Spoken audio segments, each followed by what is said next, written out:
내가 진실로 너희에게 이르노니 누구든지 하나님의 나라를 어린아이와 같이 받아들이지 않는 자는 결단코 거기 들어가지 못하리라 하시니라. 아멘. 네. 하나님 나라의 우선순위, 하나님 나라의 우선순위라는 제목으로 하나님 말씀 증거하겠습니다. 여러분은 우선순위라는 말에 대해서 어떻게 생각하십니까? 우선순위. 예수님께서 말씀을 전하고 계실 때 수많은 사람들이 예수님의 말씀을 듣고자 몰려왔습니다. 그런데 이 예수님 앞에 사람들이 자기의 아이들을 데리고 오는 거예요. 왜요?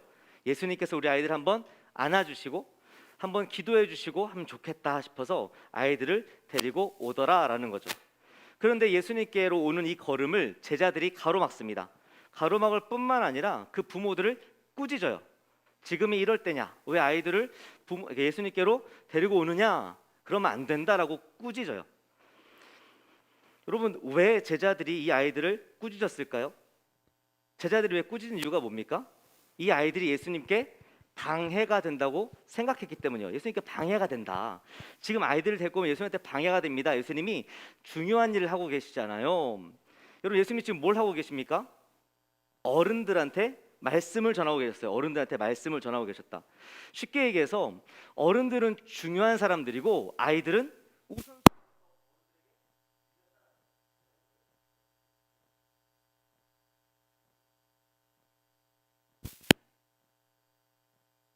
그렇죠.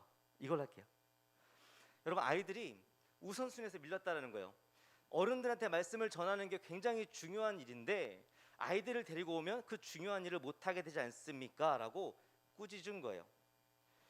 왜 여러분, 아이들과 어른들의 사이에 이 우선순위가 왜 존재합니까? 제자들은 왜 우선순위가 있다고 생각을 했을까요? 실은 간단한 겁니다. 어른이 아이보다 돈이 많았어요. 어른이 아이보다 힘이 셌어요.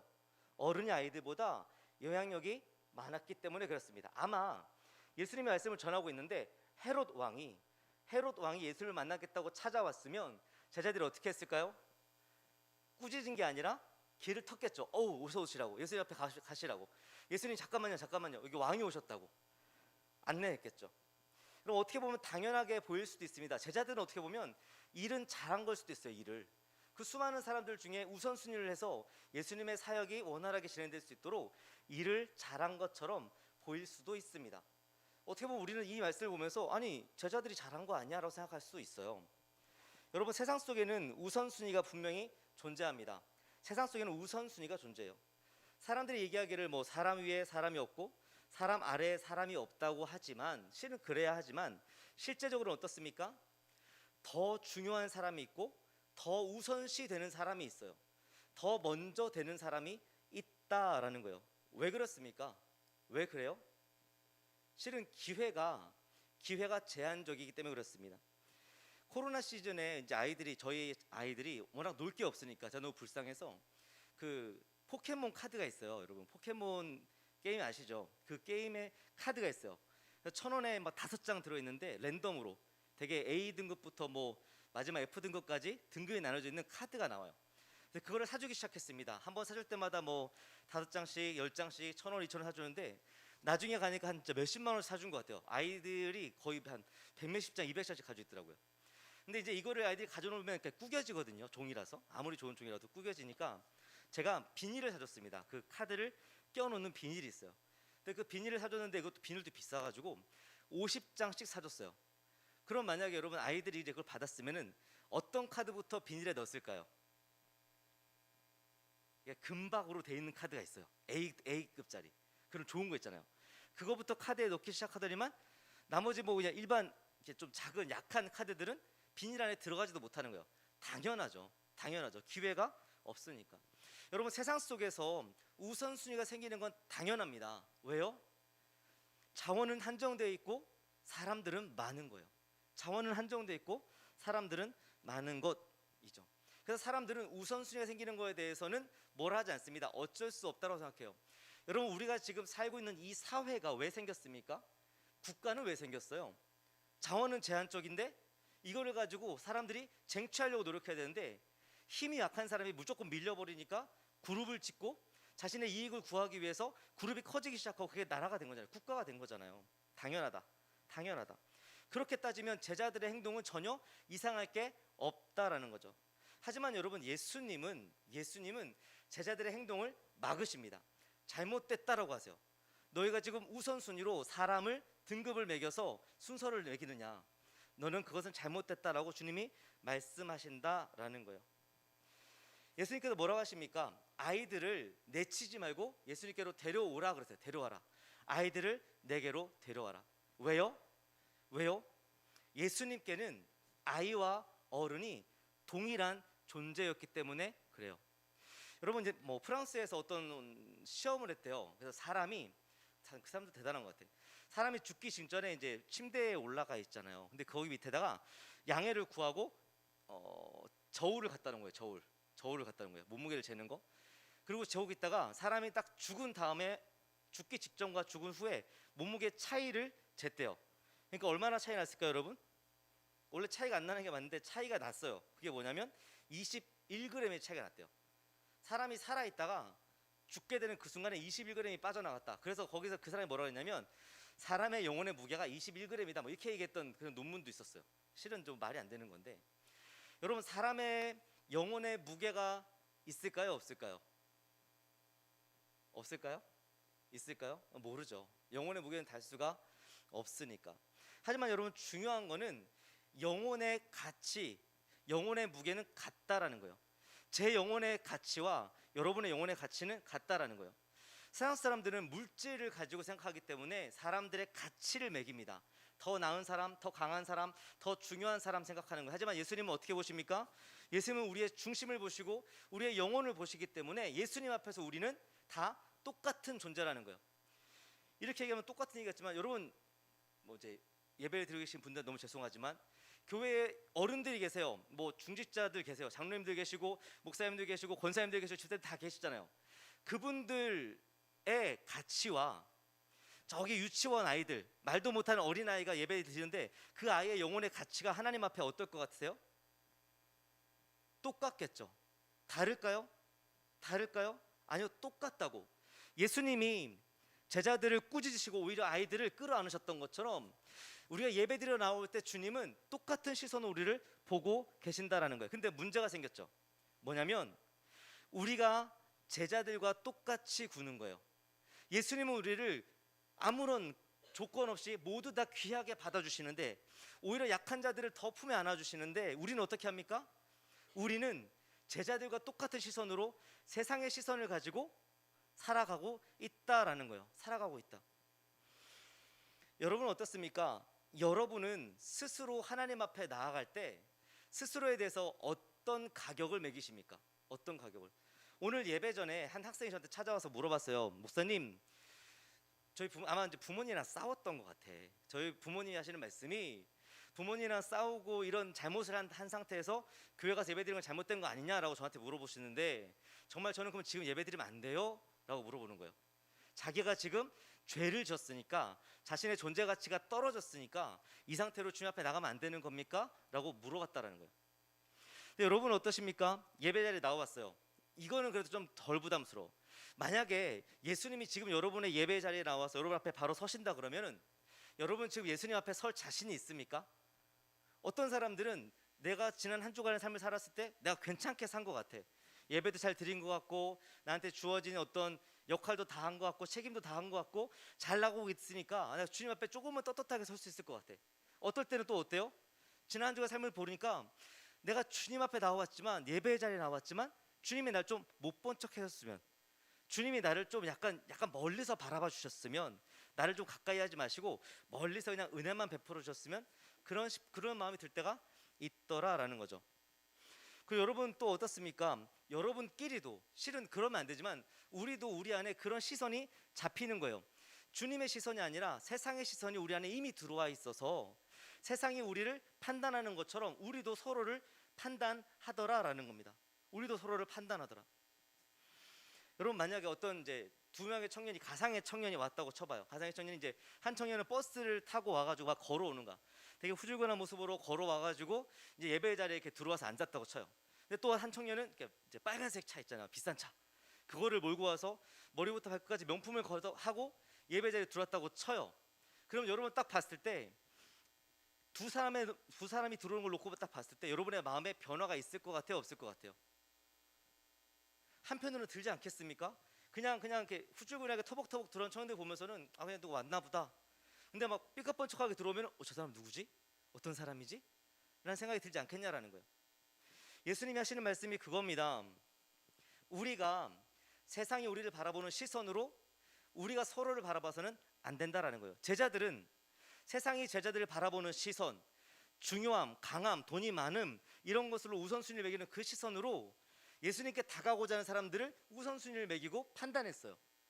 하지만 주님이 뭐라고 하십니까? 그러면 안 된다라는 거죠. 모든 사람은 주님 앞에 똑같이 나올 수 있다라는 거예요. 여러분, 주님께서 여러분에게 하시는 말씀은 이겁니다. 에베소서 2장 8절에서 9절 말씀이요. 다시 한번 볼까요? 넘겨주세요. 쭉쭉쭉 넘겨주시면 네, 함께 했습니다. 시작.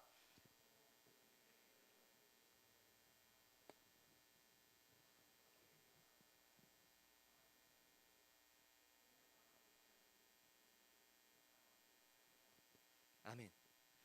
여러분, 우리가 누구입니까? 우리는 구원받은 자들이에요. 근데 우리가 구원받은 조건이 뭐였다고요? 잘 아시죠? 여러분, 돈 많이 내서 구원받은 거 아니잖아요.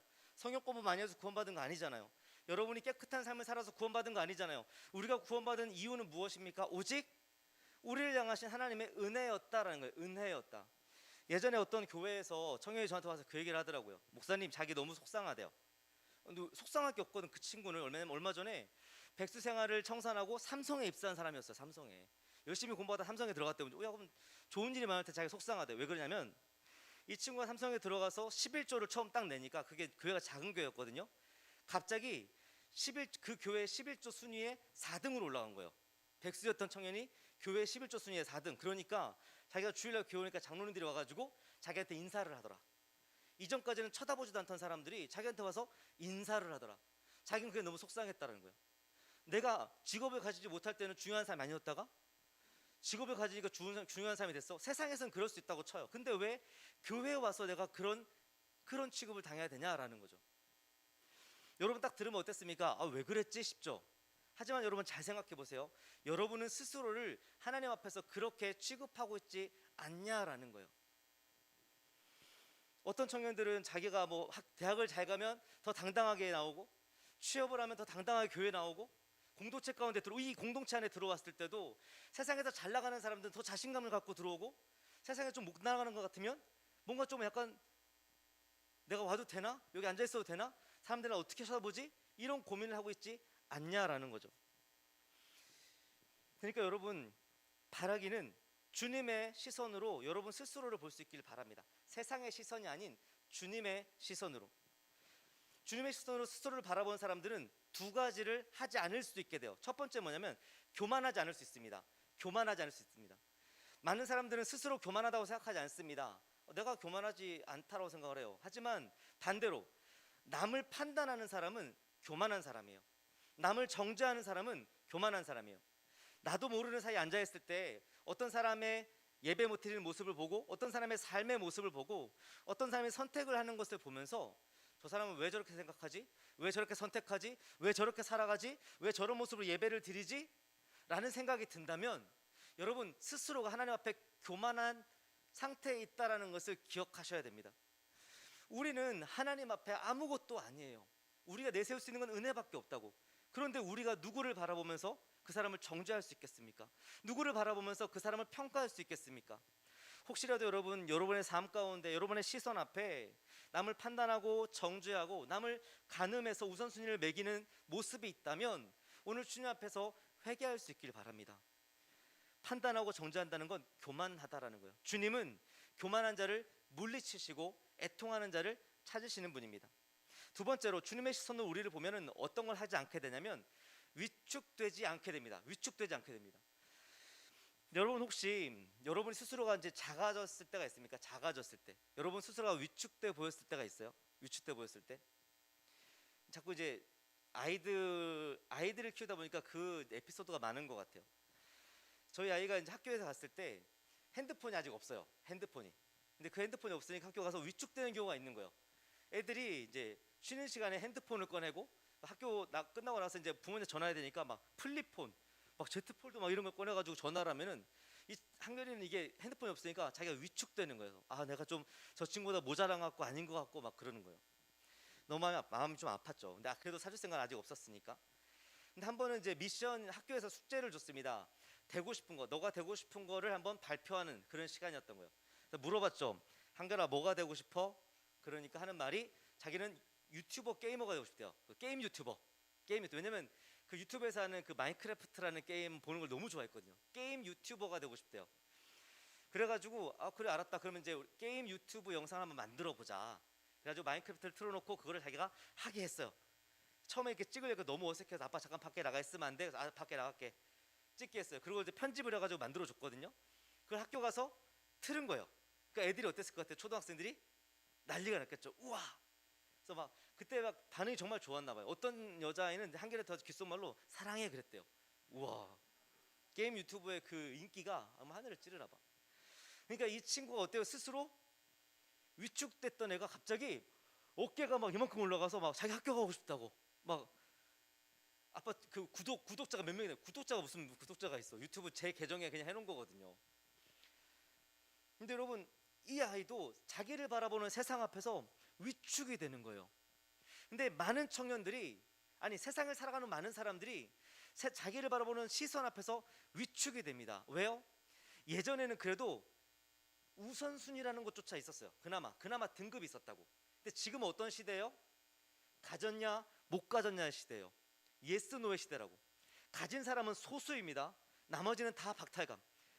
요즘에는 어떻습니까 여러분? 회사를 다녀도 한꺼번에 대박, 주식 이런 걸 대박을 친 사람들이 회사에 사직서 쓰고 나가면 그 사람들 보고 다 부러워하는. 그래서 실은 스스로 위축되지 않을 수 있을 것만 같은 사람들은 10%도 되지 않고 나머지 90% 이상들은 다 스스로를 위축시키며 살 수밖에 없는 그런 시대라는 거예요. 그런데 크리스천조차도, 예수님을 믿는다는 그리스도인들조차도 자신을 바라보는 세상의 시선 앞에 위축돼서 살아가고 있어요. 위축돼서. 더 나아가서 청년들이, 믿는 이들이 모이는 그 그룹 안에서도 자기가 나오면서 위축된 모습으로 나온다라는 거예요. 왜? 세상에서의 나의 삶이 이들 앞에 떳하지 못한 것처럼 느껴지는 거예요. 하나님이 보시기에 뿐만 아니라 청년들이 나를 어떻게 쳐다보고 있을까? 교회 어른들이 나를 어떻게 쳐다보고 있을까? 심지어 목사님이 나를 어떻게 바라보고 있을까? 이 생각에 위축된다는 거지. 그러나 여러분을 향하신 주님의 시선으로 스스로를 바라보시면 우리는 위축되지 않을 수 있습니다. 왜냐하면 예수님은 아무런 조건 없이 여러분을 사랑하시기 때문에 그래요. 여러분의 영혼의 무게가, 아까 좀 전에 얘기했잖아요. 영혼의 무게라는 것. 여러분의 가치는 얼마나 될까요? 여러분의 영혼의 가치를 한번 생각해 보셨어요? 여러분이 얼마짜리다. 물론 되게 말도 안 되는 소리지만, 있어서는 안 될 말이지만, 굳이 만약에 여러분의 가치가 여러분이 얼마짜리다라고 표현한다면 성경은 여러분에 대해서 뭐라고 말씀하고 있습니까? 두 가지를 말씀하고 있어요. 두 가지. 첫 번째는 되게 절망적인 이야기입니다.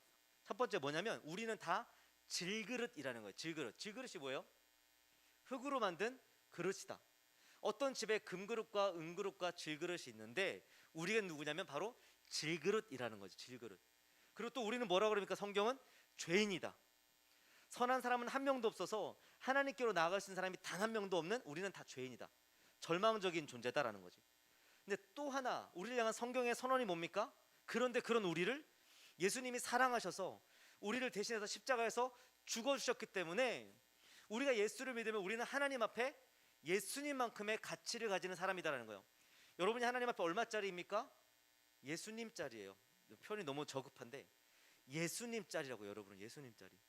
하나님이 예수님을 귀히 여기시는 것처럼 하나님이 여러분을 귀히 여기신다라는 거예요. 하나님이 여러분을 바라볼 때 예수님을 존귀하게 여기시는 것처럼 하나님 여러분을 존귀하게 여겨준다는 거죠. 어제 제가 뉴스를 봤는데 좀 재밌는 거였어요. 스파이더맨이라는 만화 있잖아요. 미국에서 워낙 유명한 만화인데 그 만화의 어떤 시리즈에 한 장면이 있었대요. 종이 쪼가리에 그 어떤 그림이 그려져 있는 그 만화책 한쪽, 그 한쪽이 경매가로 40억에 팔렸대요. 40억. 저는 그 메커니즘을 이해할 수가 없어. 아무리 그래도 만화 한쪽이 40억에 팔렸다라는 것. 근데 여러분 그게 어떻게 40억이라는 가치를 가질 수 있습니까? 사람들이 그걸 40억이라고 인정했기 때문에 그래요. 많은 사람들이. 근데 여러분, 세상이 아무리 여러분의 가치를 땅바닥에 떨어뜨린다 하더라도 하나님이 여러분의 가치를 높여주신다면 여러분은 그 하나님의 가치를 마음속에 새길 수 있어야 됩니다. 마음속에 새길 수 있어야 돼요. 여러분 꼭 기억하십시오. 하나 넘겨주실래요? 그 영화 하나 있어요. 네. 여러분 이 영화 보셨어요? 혹시 이 영화 보신 분? 워낙 고전이어서. 별로 없네요. 이 장면은 아세요? 네. 너무 옛날 거네요.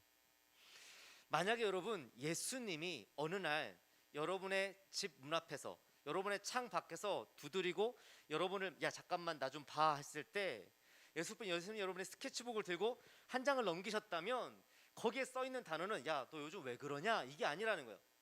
야 너 인생 그렇게밖에 안 살래 이게 아니라는 거예요. 예수님이 뭐라고 쓰셨을까요?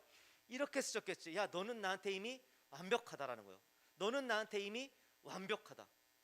네가 죄인이어도 나는 널 사랑해. 왜? 우리가 아직 죄인 되었을 때 그리스도께서 우리를 위하여 죽으심으로 우리를 향한 하나님의 사랑을 확증하셨다고 그랬잖아요. 너는 이미 나한테 완벽하다.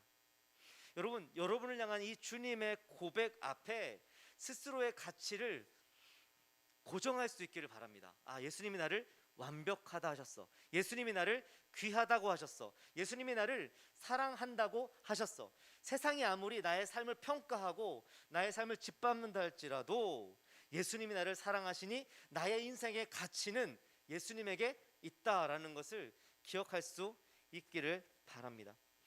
옆에 사람 한번 인사해 봅시다. 우리의 삶의 가치는 예수님께 있습니다.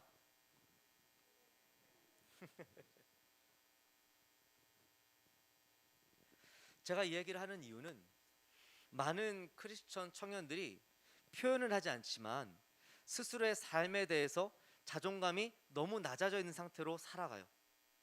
나의 스스로의 가치에 대해서 너무 떨어진 상태로 살아간다는 거예요. 그래서 어떤 어려움이 닥치면 쉽게 포기하고 어떤 죄 앞에서 자신을 쉽게 무너뜨려요. 사람들이, 다른 사람이 나를 대할 때, 내가 어떤 연인을 만났어요. 남자를 만나고 여자친구를 만나고 만났을 때 연인이 나를 함부로 대하는데도 그거를 그냥 그대로 참고 있는 사람들이 많아요. 왜요? 스스로의 가치가 거기 있다고 생각하는 거야. 그만큼 나는 이런 취급을 받을 만한 사람이라고 생각하는 사람들이 너무 많다라는 거예요. 하지만 여러분 기억하십시오. 여러분은 예수님께 가장 귀한 존재입니다. 그러니 세상이 여러분을 그런 취급하는 것을 내버려 두지 마세요. 세상의 시선이 여러분 마음 가운데 침투해서 여러분의 마음을 사로잡으려는 것을 내버려 두지 마세요. 다른 사람들이 여러분을 그렇게 대하는 것을 내버려 두지 마세요. 아니다라고 말할 수 있어야 한다라는 거죠. 더 나아가서 여러분 한 가지만 더 말씀을 드리면, 그렇기 때문에 여러분, 여러분의 인생이 하나님 앞에서 하나님께 쓰임 받을 수 있다라는 사실도 받아들일 수 있길 바랍니다. 많은 사람들이 이런 생각을 해요. 어렸을 때는 만화를 보면서 내가 만화의 주인공일 거라고 생각을 했어요. 내가 내 인생의 주인공이다라고 생각했어요. 그러다가 초등학생, 중학생, 고등학생이 되면서 어떤 일을 겪게 됩니까? 내가 세상의 주인공이 아니구나라고 생각하게 돼요. 더 나아가서 나는 내 인생의 주인공도 신은 아니었구나라고 생각하는 거예요. 내 인생의 주인공도 아니다. 그러면서 어떤 얘기를 합니까? 하나님을 얘기하고 하나님의 나라를 얘기하고 하나님의 일하심을 얘기할 때 그런 세상의 자신은 없다라고 생각해요. 왜? 하나님이 나 같은 사람을 들어 쓰시겠어? 하나님이 나 같은 인생에 하나님께서 일하시겠어? 그거는 저렇게 대단한 사람들의 이야기지, 저렇게 믿음이 큰 사람들의 이야기지, 그거는 저렇게 잘 나가는 사람들의 이야기지 나는 아니야 라고 생각하는 거예요. 앞에 나와서 하나님 내 삶 가운데 이렇게 일하셨습니다라고 고백하는 정말 그 연예인들, 사업가들, 세상에서 잘 나가는 사람들이 그런 사람들이 할 수 있는 말, 하나님이 내 삶 가운데 일하셨다, 그렇게 생각을 하고 나는 아니다라고 생각하는 거지. 하지만 여러분, 제가 말씀드렸다시피 하나님의 사람을 대할 때 하나님의 기준은 세상과는 전혀 다릅니다. 전혀 달라요. 전혀 달라요. 하나님은 어떤 사람을 들어 쓰십니까? 오늘 예수님께서 이제 아이들 다 가까이 오라고 말씀하시잖아요. 가까이 와서 사랑하실 뿐만 아니라 제자들을 향해서 뭐라고 말씀하셨냐면 16절 17절 말씀이요. 오늘 보면 16절 17절 말씀 다 같이 한번 읽어볼게요. 16절 17절 함께 했습니다. 시작. 예수께서 그 어린아이들을 불러 가까이 하시고 이르시되 어린아이들이 내게 오는 것을 용납하고 금하지 말라. 하나님의 나라가 이런 자의 것이니라. 내가 진실로 너희에게 이르노니 누구든지 하나님의 나라를 어린아이와 같이 받아들이지 않는 자는 결단코 거기 들어가지 못하리라 하시니라. 아멘. 여러분, 예수님이 하신 말씀이 아이들이 어른보다 낫다라고 실은 얘기하신 거예요. 아이들이 지금 어른보다 나. 왜냐하면 이 아이들은 내가 하는 말을 그대로를 믿고 그대로를 순종할 수 있는 그런 마음이 준비되어 있기 때문이다라는 거죠. 여러분, 이 세상에 우선순위가 있습니다. 굳이 하나님의 나라에도 우선순위가 있다고 한다면 예수님이 제시하신 기준이 뭐예요? 하나님의 말씀 앞에 그대로 엎드리고 하나님의 말씀 앞에 그대로 순종할 준비가 되어 있는 사람이 하나님의 나라의 우선순위에 들어가는 사람이다라는 거예요. 여러분, 하나님은 돈 많은 사람을 쓰시는 게 아니에요. 하나님은 많이 배운 사람을 쓰시는 게 아니에요. 하나님은 연봉이 높은 사람의 인생을 쓰시는 게 아니라고요.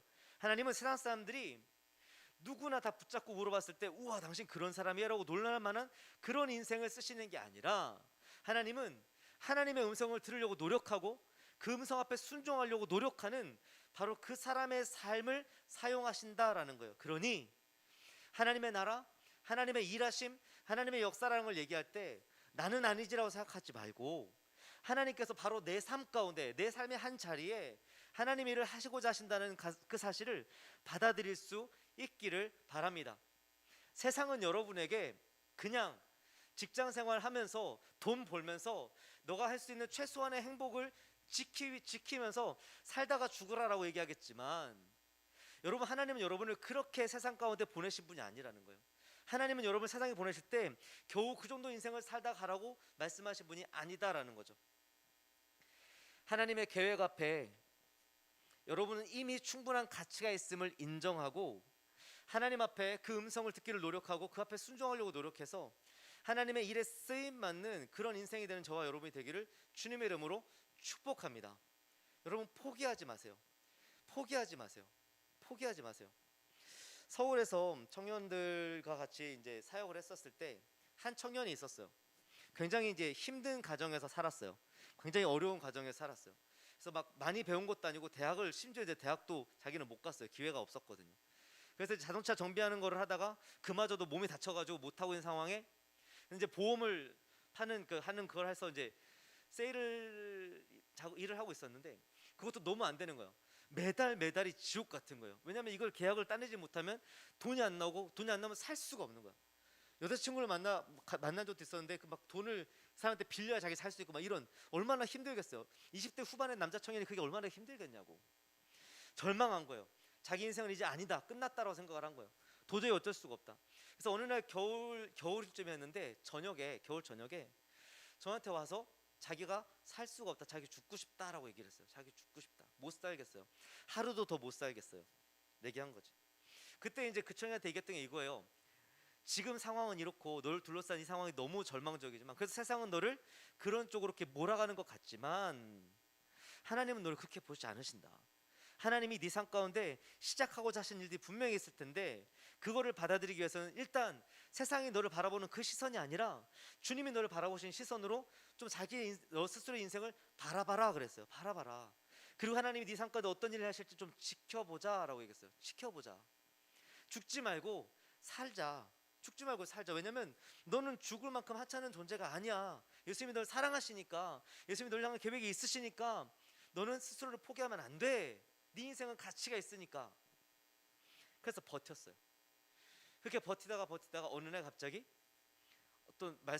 어떤 집사님이 찾아오신 거예요. 이런 일이 필요한데 이런 거 할 만한 사람이 있을까요? 그래서 그 청년이 연결이 됐는데 하나님께서 그때부터 그 청년의 삶을 만지기 시작하시는 거예요. 그 청년을 이렇게 이끌어가기 시작하시는 거예요. 그래서 얼마 전에 저한테 문자가 왔어요. 목사님, 저 과장이 됐어요. 그러면 과장. 들어간 지 2년밖에 안 됐거든요. 처음에 들어갈 때는 뭐 200만 원도 못 받고 들어갔어요. 100몇십만 한 달에. 근데 지금은 남들보다 더 많이 받는 상황이 됐다라는 거지. 그게 가능했던 이유는 딱 하나.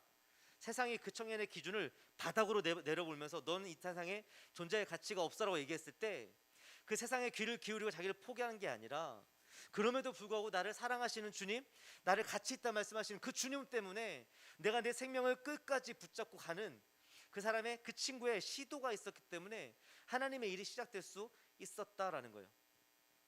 말씀을 마무리합니다. 사랑하는 청년들, 바라기는 여러분을 바라보는 세상의 시선 앞에 그거를 여러분의 마음까지 들어오는 것을 가만히 내버려 두지 말고 여러분을 바라보시는 주님의 시선 앞에 여러분의 인생을 내어드리길 바랍니다. 여러분이 얼마나 귀한 존재인지, 여러분의 삶이 얼마나 가치가 있는지를 주님의 시선 앞에서 판단할 수 있기를 바랍니다. 마지막으로 우리 주변의 사람들과 인사합시다. 주님의 시선으로 나의 삶을 돌아봅시다.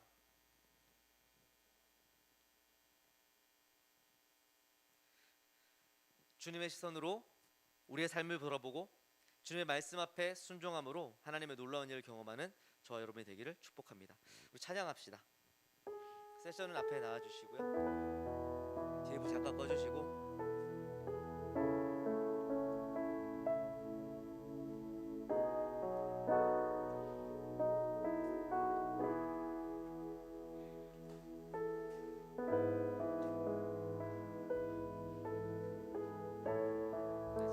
올라와달라고 부탁했어요. 여러분 모세 아시죠? 모세 80살의 모세 말고 80살의 모세 40살의 모세 말고 여러분 모세는 왕자였어요. 아시죠? 이집트 애굽의 왕자 잘 나갔죠. 세상 사람들의 시선으로 봤을 때 엄청난 가치를 가진 존재였어요. 그런 인생. 근데 그랬던 모세가 순식간에 곤두박질 칩니다. 그래서 그 시대 그 세상에서 가장 낮고 천한 존재가 돼요. 아무도 알아주지 않는 목동이 돼요. 그 시대에서 하나님이 갑자기 모세를 불러서 야 내가 너를 통해서 할 일이 좀 있다, 내가 너를 향한 계획이 있어 말씀하시니까 모세가 뭐라 그럽니까? 하나님 기다렸습니다, 감사합니다 얘기한 게 아니라 하나님 제가 누구인데 바로에게 가겠습니까? 하나님 나 같은 인생이 어떻게 그 일을 할 수 있겠습니까? 하나님 세상 속에서 내가 어떤 존재인지 하나님 아시잖아요. 나는 아무것도 아니에요. 아무것도 아니라고. 근데 많은 청년들이 모세와 같이 하나님 앞에 서 있어요. 야 내가 네 삶 가운데 함께하고 싶어, 내가 너의 삶을 통해서 일하고 싶어, 너는 그냥 이 자리에 멈춰있을 존재가 아니야. 근데 하나님 앞에 뭐라 그래요? 하나님 저는 그럴 사람이 아니에요. 하나님 저의 삶은 그런 삶이 아니에요. 아시잖아요. 하나님 난 아무것도 아니에요. 하지만 여러분 모세의 이야기의 끝을 아시죠? 하나님이 함께 하시면 됩니다. 하나님이 함께 하시면 된다라는 거예요. 시선이란 찬양을 지금 3주째 무려 3주째 하고 있는데 여러분 이 가사가 여러분의 마음판에 새겨지기를 원합니다. 내가 내 삶 가운데서 시선을 들어 하나님을 보기 시작할 때, 나를 향한 세상의 시선 앞에서 눈을 돌려서 하나님을 보기 시작할 때 여러분의 삶 가운데 하나님의 일들이 일어나는 것을 보게 될 거예요. 함께 찬양하며 기도하겠습니다. 내게로부터 눈을 들어, 내게로부터 눈을 들어 주를 보기 시작할 때 주의 일을 보겠네. 내 작은 마음 돌이키사 하늘에 꿈꾸게 하네. 주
주님 앞에 교만한 채로 살아가는 지체가 있습니까? 교만은 하나님이 가장 싫어하시는 죄입니다. 내 삶 가운데 주님이 필요 없다라는 게 교만이에요. 내 삶 가운데 주님의 일하심이 필요 없다라는 게 교만이에요. 나는 혼자 내버려도 잘 살 수도 있다라고 생각하는 게 교만이에요. 주님의 은혜가 필요하다고 생각해야 됩니다. 주님의 은혜가, 주님의 도우심이, 주님의 인도하심이 내게 필요하다는 것을 인정할 수 있어야 돼요. 혹시라도 여러분 내 안에 교만이 있다면 주님 앞에 겸손히 엎드립시다. 주님 나를 좀 이끌어 주십시오. 혹시 여러분 세상의 시선 앞에서 위축된 지체들이 있습니까? 기도합시다. 하나님, 내가 세상의 시선이 아니라 주님의 시선 앞에 나의 가치를 발견하고 주님이 바라보시는 그 눈으로 나의 삶을 나도 바라볼 수 있게 해달라고, 그래서 내가 주님의 손에 붙들려서 주님과 동행하는 삶 살 수 있게 해달라고, 이 두 가지를 위해서 다 같이 기도하며 나가겠습니다. 기도하겠습니다. 거룩하신 아버지 하나님,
다시 한 번 더 기도할 때 이 시간 이렇게 기도했으면 좋겠어요. 하나님, 나의 삶을 하나님이 좀 붙잡아 주셨으면 좋겠습니다. 어린아이들이 아무것도 아니었지만 주님 앞에 나와 주님의 안아주심을 바랬던 것처럼 하나님이 나의 삶을 붙잡아 주셔서 내 삶 가운데 하나님이 일하시는 걸 내가 좀 봤으면 좋겠습니다. 하나님, 내가 하나님 앞에서 멋있게 세상을 향해 나아가는 그런 인생이 되었으면 좋겠습니다. 하나님이 바라보시는 시선으로 하나님이 말씀하시는 일을, 하나님의 영광을 향해 달려가는 그런 삶이 됐으면 좋겠습니다. 하나님, 나의 삶을 붙잡아 달라고, 하나님 나의 삶을 이끌어 달라고, 하나님 나의 삶 가운데 능력으로 함께 해달라고, 여러분의 삶을 놓고 하나님 앞에 다 같이 기도하며 나가겠습니다. 다 같이 기도하겠습니다. 거룩하신 아버지 하나님, 저 삶을 붙잡아 주시옵시고 인도하여 주시옵소서. 아버지 하나님의 생명을 주시고 하나님의 경험하게 하여 주시옵소서. 아버지, 내가 이 세상 가운데 무기로 사는 것이 아니라 세상의 것에 목매여서 이것을 분별하면서 세상을 발견하는 것이 아니라 나의 삶 가운데 일하시는 하나님, 나의 삶을 통해 역사하시는 하나님, 나의 놀라운 일을 하시는 하나님,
하나님, 언젠가 우리가 제자들처럼 남을 판단하고 남을 정죄하고 하나님 앞에 교만한 채로 살아오진 않습니까? 하나님, 그렇다면 우리가 이 시간 무릎을 꿇고 하나님 앞에 엎드릴 때 하나님 겸손한 마음으로 앞에 나아갈 수 있도록 인도하여 주시옵소서. 아버지 하나님, 우리가 우리를 바라보는 세상의 시선 앞에 위축되고 좌절하고 절망하여서 하나님 내 사건 이루고자 하시는 그 놀라운 계획을 바라보지도 못한 채 그렇게 세상에 눌려 살고 있지 않습니까? 혹시 그런 청년들이 있다면 하나님, 청년들의 그 세상의 시선을 뿌리치고 청년들 향한 주님의 시선을 보게 하여 주시옵시고, 주님의 시선으로 스스로를 바라보고 스스로의 삶을 바라보므로 말미암아 하나님의 계획하신 그 놀라운 일들을 경험하고 그 놀라운 일들을 세상에 선포해내는 그런 인생으로 달려갈 수 있도록 아버지께서 인도하여 주시옵소서.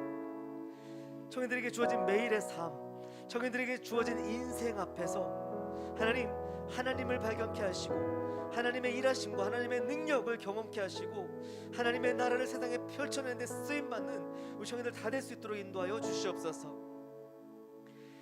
이젠 우리 주 예수 그리스도의 은혜와 하나님 아버지의 극진하신 사랑하심과 성령님의 감화 감동 내주 인도하심이 하나님 앞에 교만하지 아니하며 오직 겸손함으로 주의 은혜를 구하고 세상의 시선을 뿌리치고 자신을 향한 예수 그리스도의 시선을 발견함으로 나를 향하신, 우리를 향하신 하나님의 놀라운 계획을 경험하기를 소원하는 이곳에 있는 모든 지체들 머리 위에 이제로부터 영원토록 함께 하시기를 간절히 축원하옵나이다. 아멘.